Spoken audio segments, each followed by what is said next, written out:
Bukan satu bang, ini dua bang. Oh, dua ya? Satu panjang, satu pendek. Oh. Dan terkadang kawan-kawan penyandang difabel ini setelah bekerja banyak yang lebih unggul dari yang lain gitu Banyak kan. bang, banyak Nah, juga. iya kan? Mereka lebih. Kalau anak pejabat dimasukkan kerja di situ belum tentu tahan ya. Kan?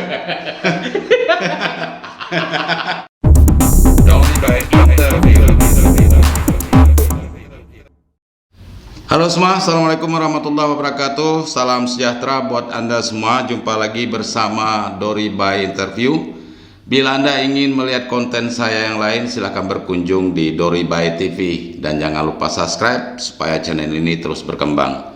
Saudara sekalian, di tengah maraknya persoalan sulitnya mencari pekerjaan, terutama bagi kawan-kawan penyandang disabilitas atau difabel ya, kita ingin tahu seperti apa masalah ini adanya di Jambi. Karena di Jambi juga banyak penyandang difabel atau disabilitas ya. Nah, difabel atau disabilitas ini adalah kawan-kawan yang memang memiliki keterbatasan fisik. Beberapa waktu yang lalu saya pernah bertemu dengan kawan-kawan aktivis ini, dan banyak sekali aspirasi yang mereka sampaikan betapa sulitnya untuk mencari pekerjaan bagi kawan-kawan ini. Dan itu bisa dimaklumi, jangankan kawan-kawan yang punya keterbatasan fisik, ya kan? Kawan-kawan yang biasa sekalipun, yang normal sekalipun, malah sulit untuk mendapatkan pekerjaan. Hadir bersama saya ini Bung Bram. Siap. Beliau adalah seorang tokoh ya, seorang aktivis difabel di Jambi yang sudah tidak asing lagi dan sudah banyak malang melintang di dunia ini. Bram Tambun. Yang kurang tambun bang. Ya, kurang tambun. Dan beliau boleh dibilang cukup beruntung karena saat ini masih sebagai pegawai negeri sipil ya, ASN di pemerintah Provinsi Jambi. Dan beliau juga penyandang difabel atau disabilitas. Kita ingin tahu nih Bung Bram, sengaja mengundang ke studio kita yang sangat sederhana ini, bisa diceritakan seperti apa persoalan kawan-kawan penyandang difabel hari ini. Apakah mereka memang sudah banyak terserap di dunia lapangan pekerjaan, terutama kawan-kawan yang tadinya cukup berperan mengharumkan nama Jambi di dunia olahraga ya, dan yang lainnya. Silakan Bung Pram, pertama perkenalkan diri barangkali, kemudian berapa jumlah penyandang difabel di Jambi ini dan apa saja persoalannya. Ya, terima kasih Bang Dori sudah diundang di studionya. Berbahagia sekali, senang sekali rasanya bisa berbicara. Dan belum pantas disebut studio ini. Apa adanya. Apa adanya. Ruangan yang yang baik ini ya. Malah panas lagi kan. Iya, terima kasih. Dan berterima kasih juga masih mempunyai visi untuk memasukkan tema-tema disabilitas di diskusi ini. Jadi kami bersyukur juga. Jadi kalau bicara soal disabilitas, kompleks bang ya persoalannya. Kompleks ya. Kompleks. Jadi kalau disabilitas atau biasa disebut difabel itu different ability. Difabel itu pengertiannya umum ya. Ya. Umum, kawan-kawan penyandang disabilitas, keterbatasan fisik, motorik segala macam adanya di difabel gitu. Betul. Jadi sebenarnya dulu sebutannya bukan difabel bang. Dulu tuh kita akrab dengan penyandang cacat. Nah itu yang kemudian kami tolak sebutan itu. Kurang enak kurang didengar. enak. Cacat itu reject bang. Iya. Reject. Artinya kita bukan barang reject. Malah kita cenderung bilang bahwa kita ini barang pilihan. Iya. Begitu kan? Iya. Nah, kawan-kawan disabilitas khususnya di Jambi, kalau sekarang sih mungkin belum akurat bang ya, angkanya mungkin sekitar hampir 1.000 di 1.000 seprovinsi Jambi. Di kota bang. Oh di kota. Hanya di kota. Hanya di kota 1.000. Iya. Itu dengan berbagai macam ini ya keterbatasan ya. Iya, dia ada empat kelompok. Pertama tunadaksa seperti saya. Iya. Lalu ada tunarungu yang tidak bisa bicara dengar. Ada tunagrahita yang low intelligentsia yang di bawah 70. Lalu ada terakhir tunanetra yang tidak bisa melihat secara leluasa. Karena tunanetra pun ada 3 bang, ada yang blind, total blind, ada yang medium, dan ada yang low vision. Jadi dia ada 3. Nah, semua disabilitas ini pastilah punya persoalan masing-masing. Baik itu di kehidupan sosial, kehidupan ekonomi, dan segala macamnya. Nah, dalam konteks kita hari ini tentang tenaga kerja, kami merasakan bahwa dari tahun ke tahun memang ada perubahan.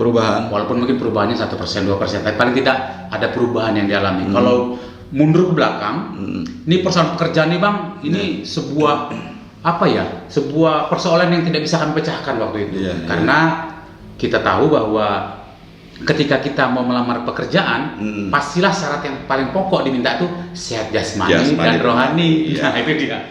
Sementara maaf tangannya cuma satu. Bukan 1 bang, ini 2 bang. Oh 2 ya? 1 panjang 1 pendek. Oh, oke, sorry ya. Terus enak nih jadi bercanda seperti ini, oke?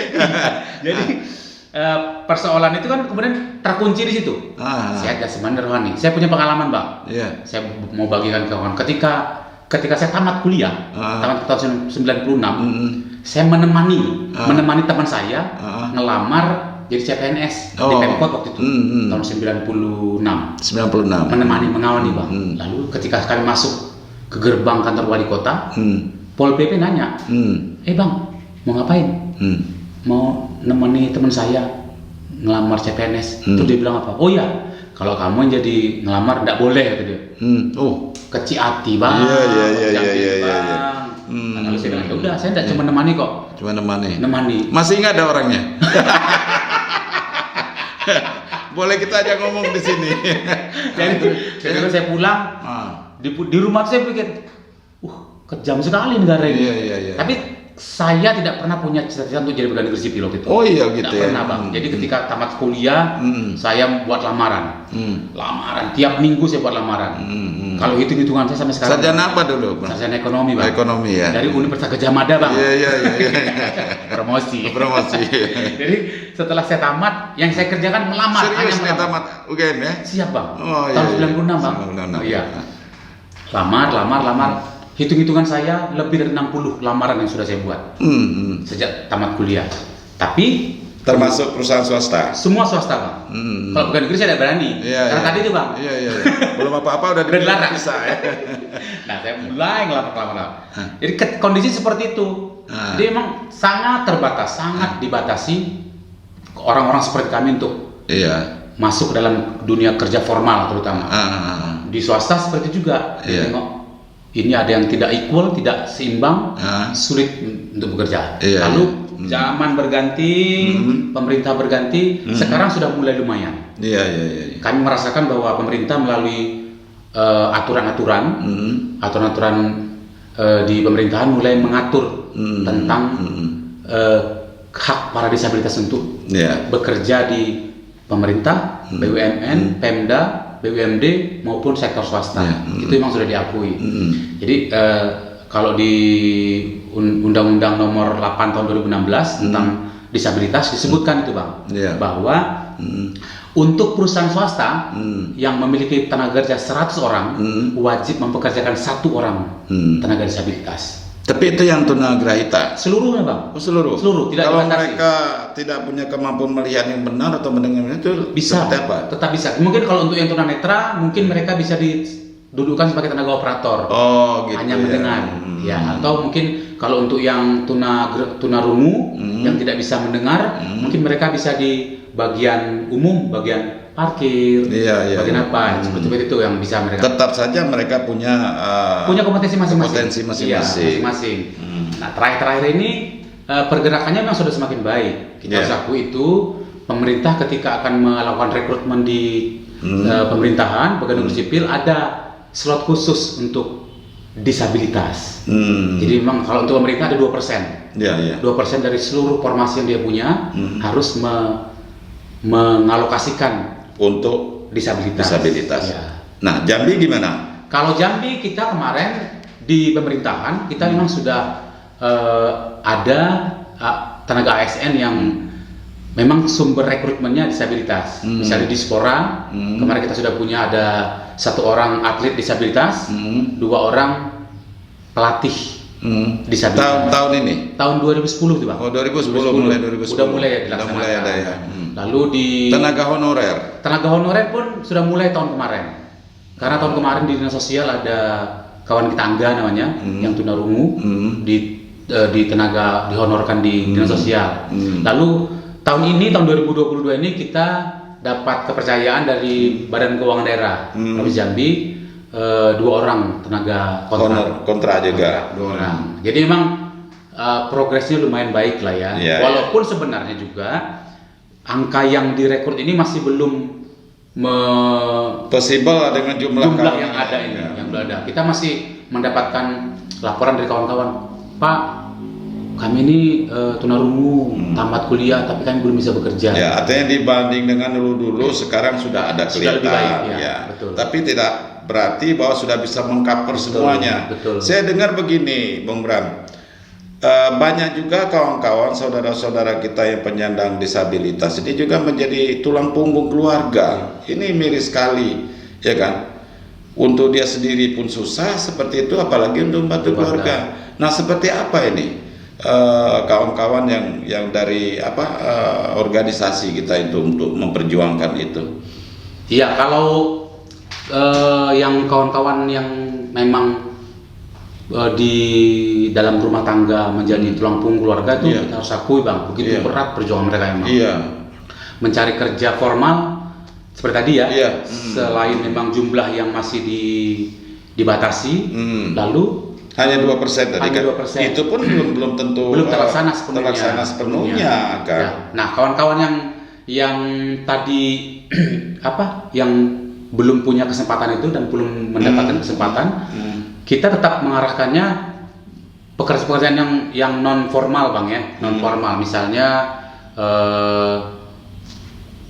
kalau yang kebanyakan kawan-kawan kan biasanya dia mendapatkan pelatihan keterampilan. Keterampilan entah itu membatik atau apa ya, UMKM yang mungkin itu. Tapi kami tetap konsen untuk tetap menjalankan amanat undang-undang tadi Bang, undang-undang yang mewajibkan pihak swasta maupun pemerintah untuk mengakomodir kawan-kawan yang jumlahnya yang punya kompetensi terutama. Artinya tidak seluruhnya berorientasi untuk menjadi ASN gitu kan. Betul. Apalagi sekarang kan kawan-kawan yang honor ini berapa terekrut sekarang ini? Kalau yang data di kami itu Bang, data di kami, kalau di Bakoda 2 orang ya, 2 orang, kemudian di dinas sosial ada 1 orang, yang paling banyak tuh di SLB Bang. SLB ya. SLB yang di Mas Risudai Masukawan dan di SLB Negeri 1, SLB Negeri 2. Nah, tentu kan mereka juga berjuang nih untuk menjadi tenaga P3K, ya kan?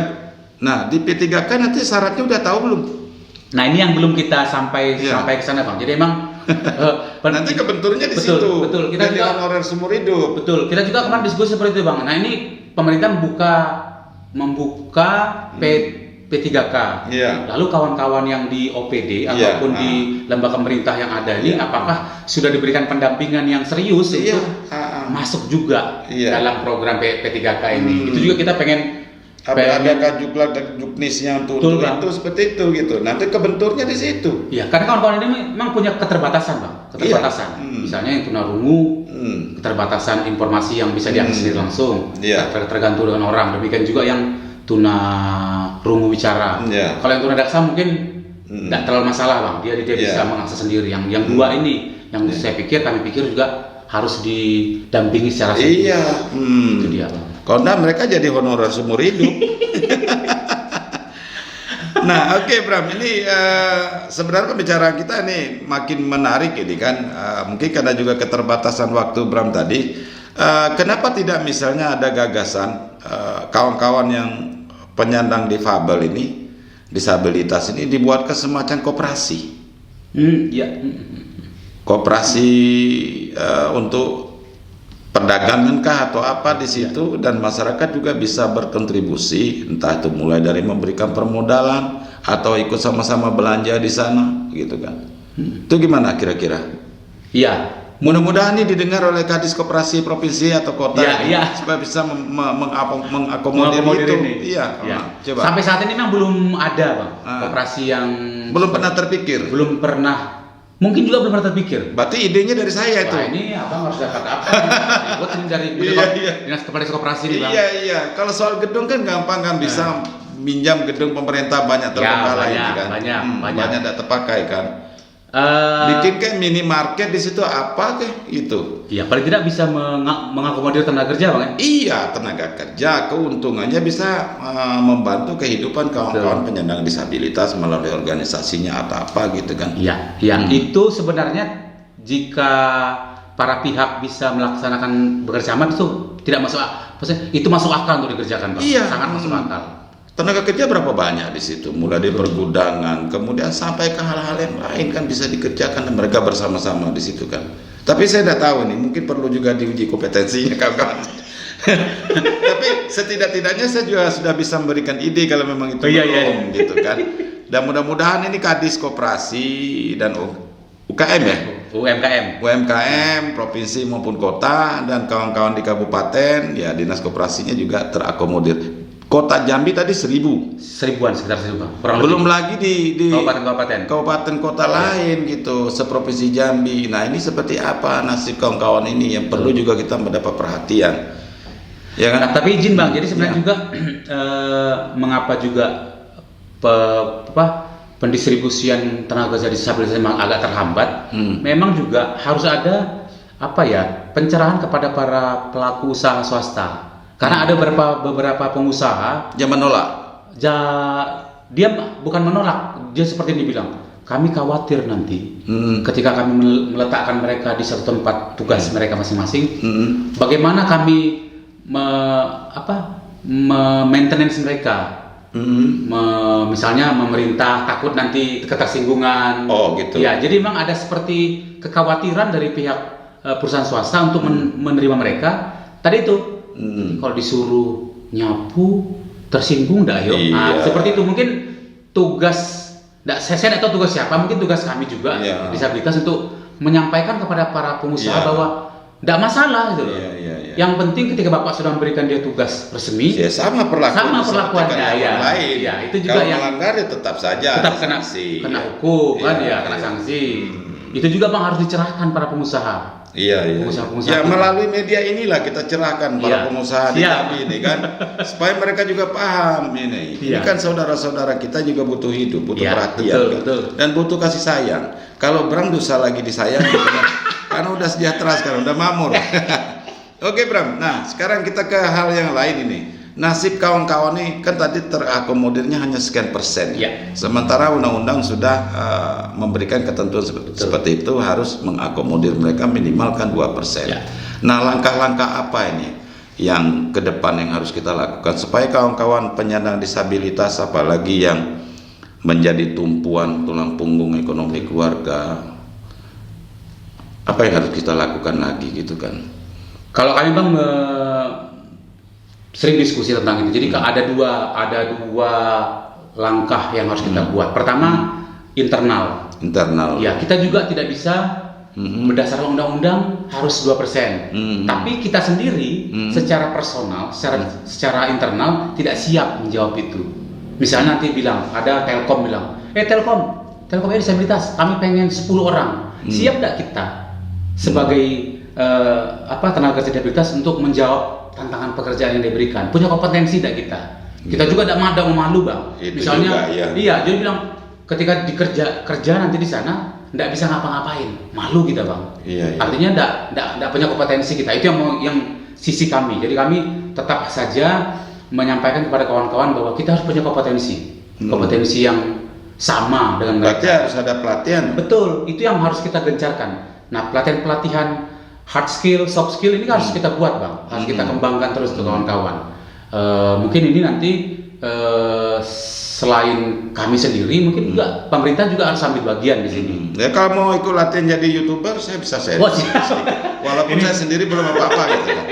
Gratis untuk kawan-kawan difabel gratis gitu. Nah ini yang soft skill saya bilang tadi Bang, soft skill. Lalu itu untuk yang internal, lalu untuk yang eksternal, para pemangku kebijakan juga harus jujur menyampaikan ini kepada kawan-kawan disabilitas bahwa ini loh, ini ada undang-undang yang mewajibkan. Ya fair saja. Pegawai kami udah 200. Artinya minimal 2 dia harus ada nih jatah kalian di sini nih. Iya, kalau di sini. Ayo rekrut. Sambil mereka merekrut, mereka juga ikut memberikan pembinaan. Jangan cuma sekedar rekrut kemudian dibiarkan. Dan terkadang kawan-kawan penyandang difabel ini setelah bekerja banyak yang lebih unggul dari yang lain gitu. Banyak kan. Bang, banyak juga. Iya, kan? Mereka lebih tekun. Iya. Saya ambil contoh Bang, misalnya yang tuna rungu atau tuna netra. Dia kalau disuruh duduk Bang, dari jam 7 sampai jam 12, dia duduk aja, tidak bakal kemana-mana dia. Karena dia bertahan di situ dia. Kalau anak pejabat dimasukkan kerja di situ belum tentu tahan dia. Ya iyalah, karena biasa manja kan. Iya. Bisa. Ya dia masuk di sana karena keberuntungan saja, bapaknya pejabat, ya penguasa gitu kan. Kawan-kawan difabel kan memang kompetensi itu. Iya betul, itu dia. Skillnya terasa. Dia memang harus menunjukkan bahwa dia bisa gitu. Nah terus apa lagi problem lain ini? Ya jadi pertama itu, yang kedua tadi juga ke pemerintah, kemudian kita juga terbatas masyarakat juga Bang, masyarakat sebagai bagian yang punya kepentingan kepada disabilitas, jangan sungkan-sungkan gitu loh Bang. Misalnya kan gini, seperti Abang misalnya, maaf, tangannya kenapa? Ya, tangan saya jelas-jelas kok berubah gitu loh, satu panjang satu pendek kan. Iya. Biasa aja gitu loh. Biasa, ngobrolnya biasa aja Bang. Dan kawan-kawan itu sebenarnya tidak tersinggung ya. Tidak tersinggung dia Bang. Justru ketika kita mulai sungkan-sungkan malah tersinggung. Seolah mendiskriminasi. Sama kok kita Bang, sama kita. Misalnya kebetulan aja nengok tangan satu kan, abang dua kan. Kalau berkelahi kita berdua mungkin saya kalah. Iya. Artinya itu juga persoalan. Bagaimana sikap masyarakat terhadap kami yang difabel ini yang terasa ada sekat gitu loh. Masih kita rasakan. Jadi dia tuh tangannya panjang sebelah pendek sebelah, kerjanya nih baik kan nggak harus begitu. Padahal sebenarnya bisa Bang. Bisa aja manjat kelapa bisa, walaupun jatuh nanti Bang. Janganlah. Oke, Bram, kawan-kawan penyandang difabel dari dunia olahraga yang kemarin juga mengharumkan nama Jambi. Ini nasib mereka seperti apa sekarang? Nah, kalau kawan-kawan sudah terakomodir belum bekerjanya? Sudah semuanya belum? Apa hanya 1-2 orang untuk menutup-nutupi saja sudah gitu kan? Karena honornya katanya juga masih mandek. Bonus. Ya, kalau kawan-kawan yang kemarin berlaga di PON, Peparnas Bang. Alhamdulillah kemarin mereka udah semua dapat hak mereka. Sisi bonus Bang ya. Bonus sudah. Jangan tanya Bang, mereka sekarang lebih sejahtera daripada kita Bang. Oh iya. Mereka punya kebun sawit. Oh gitu ya. Siapa saja itu kawan itu? Saya kasih contoh misalnya ada Bayu Putra Yuda di sana. Halo Bayu. Selamat. Bonusnya kemarin ya. Ada Eka Rosa. Oh iya Eka. Ada Sobirin di Sobirin juga ya. Ada Najmiati. Dan yang renang. Renang itu Bayu Bang. Bayu. Ada Anggi Afriansah di renang. Semua mereka udah beli kebun sawit. Kawan semua. Ya syukurlah ya. Iya. Artinya itu kan berkat ketelatenan dari perjuangan mereka. Nah, tapi jangan lupa kawan-kawan yang lain yang masih belum berprestasi juga ya. Nah, untuk kawan-kawan yang berprestasi ada beberapa yang sudah kita salurkan. Bukan kita salurkan, tapi diambil oleh pemerintah untuk menjadi tenaga honor. Salah satunya ada Soeharto. Soeharto itu dia direkrut oleh BPKPD, Lembaga Uda zaman dulunya, untuk menjadi tenaga kontrak di Samsat Arakumpes itu Bang. Ada juga kemudian si kawan-kawan di Batanghari. Saya tidak tahu nih Bang, di Batanghari itu ada juga mereka ikut seleksi P3 kontrak, tapi sepertinya belum ada yang berhasil. Belum ada yang berhasil. Mungkin Bang Dori bisa sampaikan ke bupatinya tuh. Halo Pak Fadil, mudah-mudahan ini bisa mengakomodir kawan-kawan yang penyandang disabilitas yang di Batanghari. Bisa diakomodir lah, karena mereka juga berprestasi dan membanggakan nama Jambi. Oke. Itu yang itu ya, kalau yang atlet seperti itu yang kondisinya. Ya, saya bagaimanapun dari awal di Dori by TV saya sudah beberapa kali itu membuat liputan tentang kawan-kawan penyandang disabilitas ini kan. Dan hari ini kita bicara di Dori by Interview. Ya, mudah-mudahan kawan-kawan yang lain yang ingin menyampaikan aspirasinya, persoalannya di saluran ini, kita persilakan. Saya juga punya perhatian khusus lah ya, sesuai dengan kapasitas saya di dunia media ini. Ya. Untuk membantu yang lain tidak bisa, tapi paling tidak ide untuk bikin koperasi. Koperasi itu Bang ya. Nah, bisa di follow up tuh. Iya. Baik, saudara sekalian, dengan waktu yang amat terbatas nih, mudah-mudahan lain kali Bung Pram ini masih ada waktu, masih bisa banyak bercerita, sharing ke kita informasi menarik dari kawan-kawan difabel ini. Oke, Bram ya. Siap Bang. Terima kasih ya. Terima kasih ya. Bang. Nah, mudah-mudahan tidak kapok ya. Lain kali kita ngobrol panjang lebar lagi. Baik, saudara sekalian, demikian tadi perbincangan singkat saya dengan Bram Tambun, ya, yang tidak tambun. Dan alhamdulillahnya dia sudah mulai makin sejahtera sekarang. Ya, amin. Mudah-mudahan konten ini menarik bagi Anda sekalian, dan jangan lupa subscribe. Demikian, Assalamualaikum warahmatullahi wabarakatuh. See you in the next video. Oke, Bram. Siap. Nah, ini mestinya tangan pasangan. Nggak sopan ya. Udah sopan ini. Sorry. Bercanda.